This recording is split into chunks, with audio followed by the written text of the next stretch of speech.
Двое молодых людей, одному 26, другому 27 лет, были убиты минувшим вечером в одном из гаражных комплексов на улице Химиков в Казани.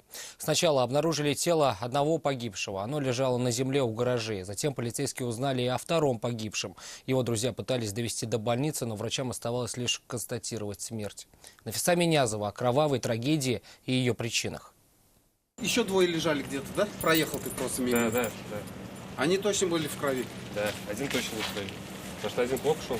Прибывшим на место полицейским пришлось восстанавливать картину трагедии буквально по кусочкам. Недалеко от безжизненного тела нашли следы крови. Ваши руки посмотрим.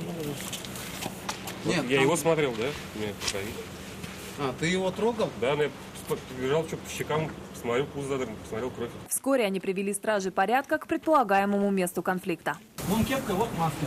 А вон этот газовый баллончик. Поиски подозреваемого начались по горячим следам. Учитывая, что въезд в гаражный комплекс только один, убийца мог попасть в объективы видеокамер, установленных на входе. Центральная аллея, вот это улица стоит. Сам момент трагедии в объективы камер не попал, но охранник рассказал, что в какой-то момент из комплекса на высокой скорости выехал УАЗ. А кто прибежал вам? Кто обратился за помощью? Напарник пришел, сказал, позвони. Он как раз пошел вход делать. И идет обратно, говорит, давай звони скорую.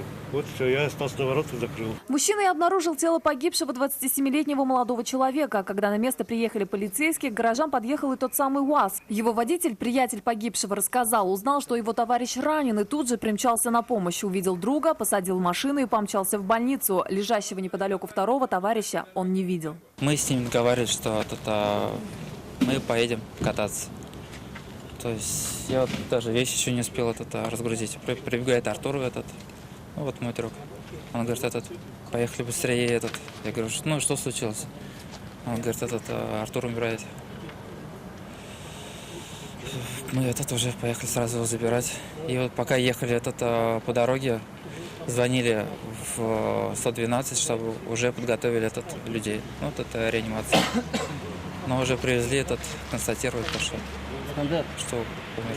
Подозреваемого в убийстве двух человек, 38-летнего мужчину, вскоре задержали. От дачи показаний он отказался, но следователи установили, что между ним и 27-летним погибшим молодым человеком возникли неприязненные отношения. И последний искал с мужчиной встречи. Поводом послужило объявление о продаже гаража. Под видом покупателя встретился с ним, поэтому он пришел на встречу вместе с тремя своими знакомыми. Подозреваемый, в свою очередь, воспользовался тем, что мужчины разбрелись по ГСК, стал нападать на них по одному и наносить ножевые удары. В результате один из них скончался на месте происшествия, а второй в больнице. Следственный комитет возбудил уголовное дело по статье «Убийство двух или более лиц». В ближайшее время следователи намерены обратиться в суд с ходатайством об аресте подозреваемого. Нафиса Минязова, Айрат Назипов, Константин Бушуев, Александр Лобанов. Вызов 112.